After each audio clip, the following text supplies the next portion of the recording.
Hi everyone, my name's Mia. I grew up in Oregon and I still live there today. Same town, same back roads, same stretch of nothing much out here countryside I've known my whole life. This story happened about 10 years ago, back when I was still in school, and I want to warn you up front. This isn't really a story about me. I was there, I was part of it, but the person this actually happened to was my mom. I only found out what she saw after the fact, and honestly, hearing it secondhand somehow made it worse.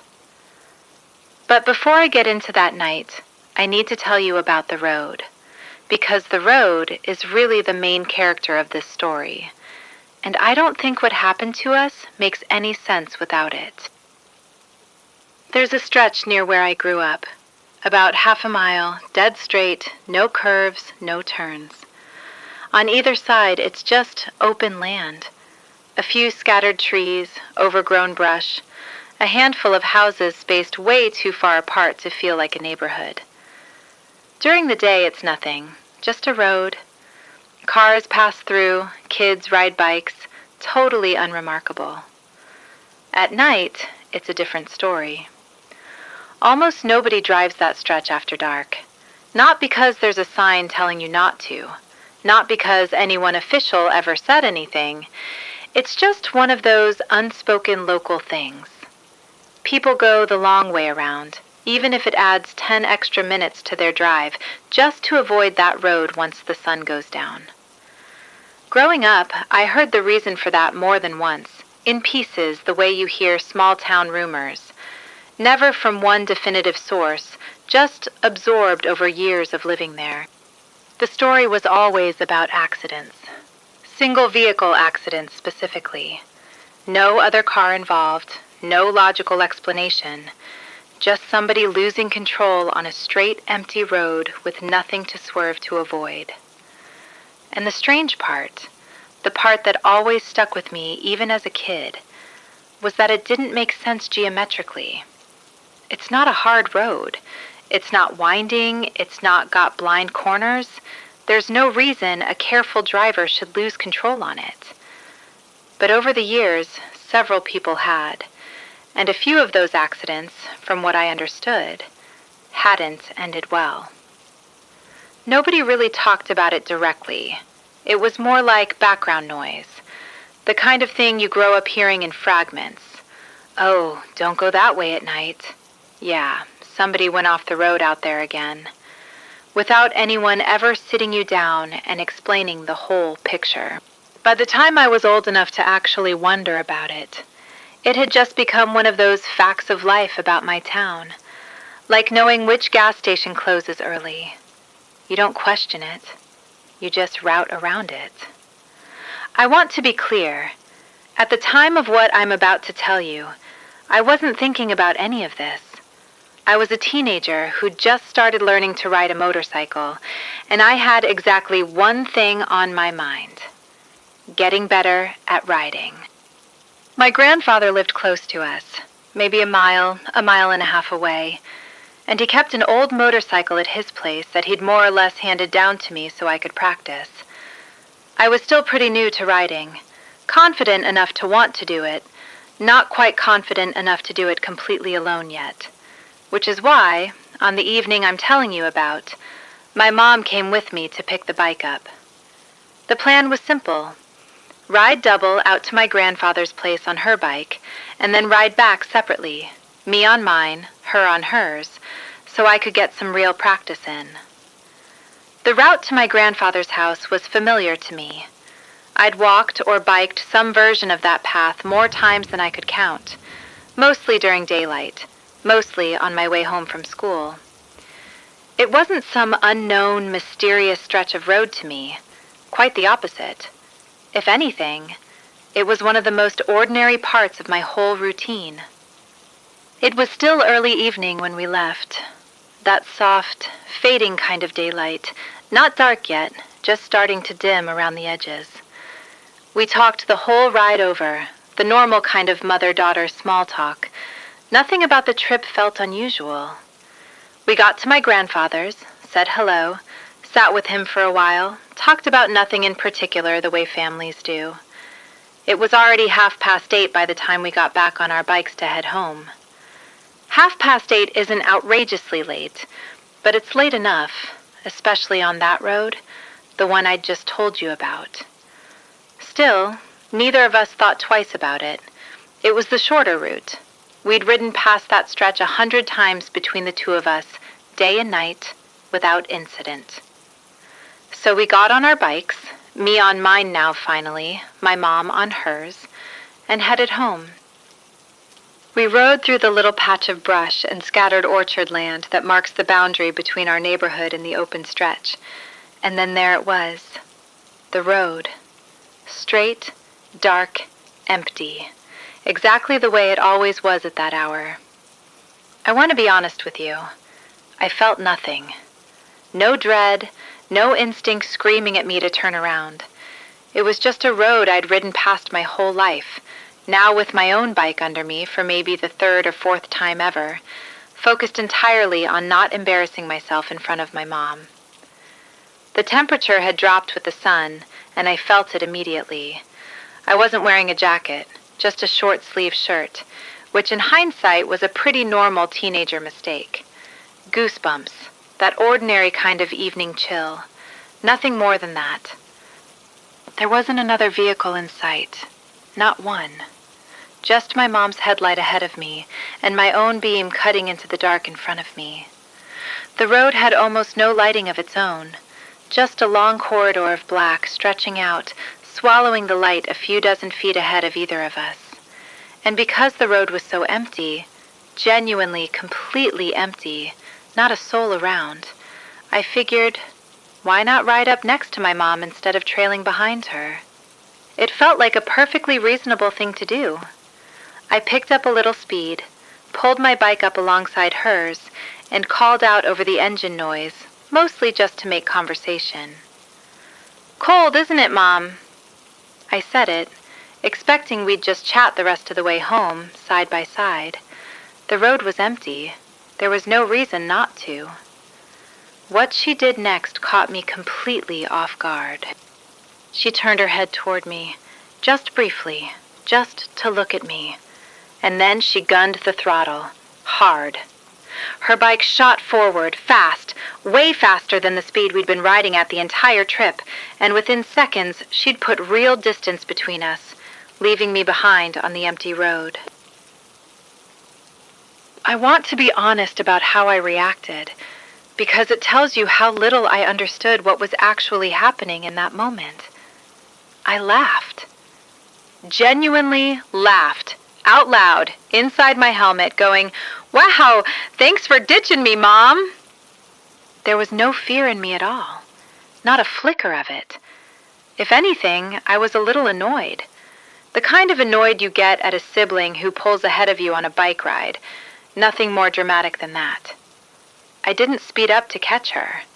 If anything, I think I slowed down a little, almost out of teenage stubbornness, like I wasn't going to give her the satisfaction of chasing after her. So there I was, riding alone in the dark on that long, straight, empty road, taking my time, completely unbothered, while my mother's taillight got smaller and smaller ahead of me. It wasn't until we reached the 3-way junction at the far end of that stretch, the spot where the road finally bends and breaks off into different directions, the unofficial end of the scary part, as far as local kids were concerned, that my mom slowed down again. She waited for me there, idling at the junction, and as I pulled up next to her, she said, without turning her head much, in this strange, tight voice, "I'll tell you about it later, okay?" I remember being genuinely confused. "Huh? What's wrong?" I asked her. She didn't answer, just nodded slightly and started riding again, more normally now, at our usual pace, the rest of the way home. I didn't feel scared at any point during this. If I'm being completely honest, my best guess at the time was that she'd seen a snake on the road, or maybe spotted someone sketchy lurking near the trees. The kind of mundane, real-world danger that actually crosses a parent's mind on a dark road. I genuinely thought that's all it was. I rode the rest of the way home, thinking about nothing more than getting inside and warming up. We pulled into the driveway, parked the bikes, and walked inside. And it was only then, under the actual light of our kitchen, that I saw her face properly. She was pale. Genuinely pale in a way I'd rarely seen on her before. The kind of pale that comes from somewhere deeper than just being cold. Her hands, when she set her helmet down on the counter, were trembling slightly. She looked like she was right on the edge of crying, holding it together by sheer will. I asked her again what was wrong. She didn't answer right away. She sat down at the kitchen table, took a few breaths, and waited, I think, until she felt steady enough to actually get the words out. Then she told me. "Mia," she said, "do you know why I sped up like that back there?" I told her I had no idea, that I'd just assumed she'd seen a snake or something.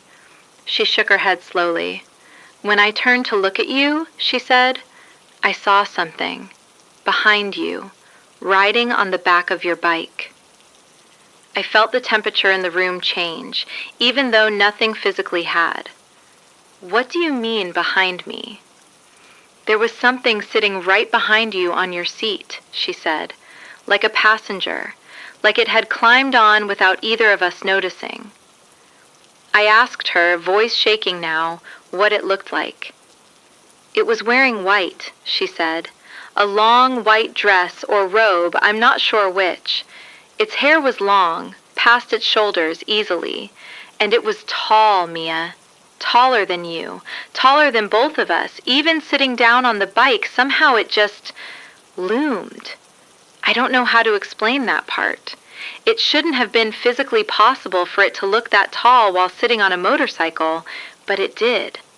She kept going, like once she started, she needed to get all of it out at once. "Its face was pointed straight ahead, looking forward, the same direction you were looking.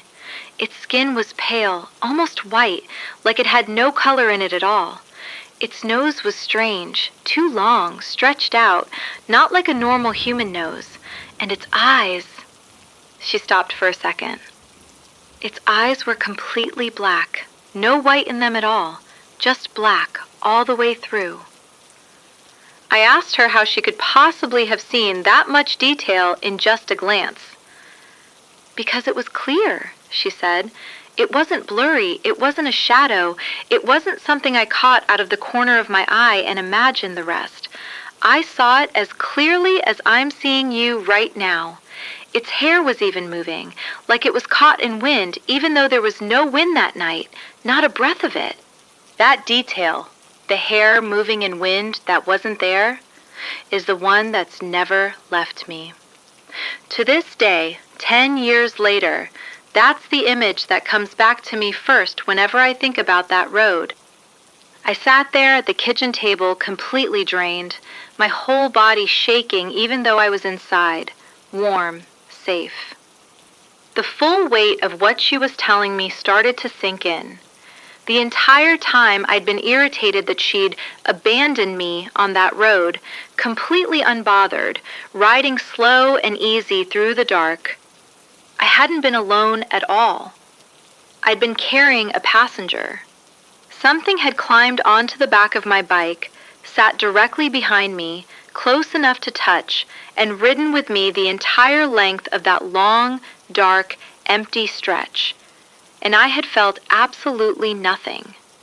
No weight shift, no presence, no instinct, nothing.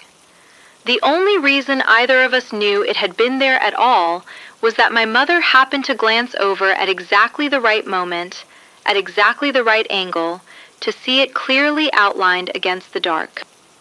I kept turning the same thought over and over in my head that night. If she hadn't looked over right then, if she'd looked a second earlier or a second later, would we have ever known? Would it have just ridden with me the whole way home? Followed me into the driveway? Into the house? I didn't sleep much that night, and for a long time afterward, I had a hard time getting back on a motorcycle at all, let alone on that particular road. In the years since, that stretch of road has changed a lot, physically. More houses have gone up along it. It's not quite the same empty corridor of brush and trees it used to be when I was a teenager. There's more light now, more signs of life, more reasons to feel like it's just an ordinary road like any other. But I still won't ride it alone at night. Not after dark, not by myself, not even now, 10 years later, fully grown, long past my nervous teenager on a motorcycle phase. It's not even really a conscious decision at this point. It's just become instinct. If I'm out late and that road would be the shortcut home, I take the long way. Every single time. And the rumors about the accidents, the single vehicle crashes, no other car involved, no real explanation, those didn't stop after what happened to us. If anything, hearing about them differently after that night, knowing what my mom saw, made them land differently for me. Because here's the thing that never sat right with me. That road is straight. Completely straight. For half a mile. No curves, no blind corners, nothing that should reasonably cause a driver to lose control. And yet, over the years, it kept happening. People going off the road on a stretch where, logically, there shouldn't be any reason to. I don't know what that thing was that rode behind me that night. I don't know if it's connected to the accidents, if it's some kind of presence tied to that land, or if my mother and I just happen to have one specific, isolated brush with something that doesn't usually show itself to anyone. I've never gone looking for an explanation, honestly, because some part of me doesn't want one. Some questions, once you start pulling at them, don't lead anywhere good. So that's my story. Like I said, it's really my mom's story more than mine. She's the one who actually saw it, who has to carry that image around with her, clear and detailed, 10 years later. I just happen to be the one driving. If there's anything I want you to take away from this, it's this. If you ever have to drive home late at night on some road that's a little too quiet, a little too dark, a little too empty, pay attention. Sometimes you're not as alone back there as you think you are. Thanks for listening. Mia. If this story gave you chills, subscribe for more true horror stories from quiet backroads around the world. Comment below. Does your town have a road like this one?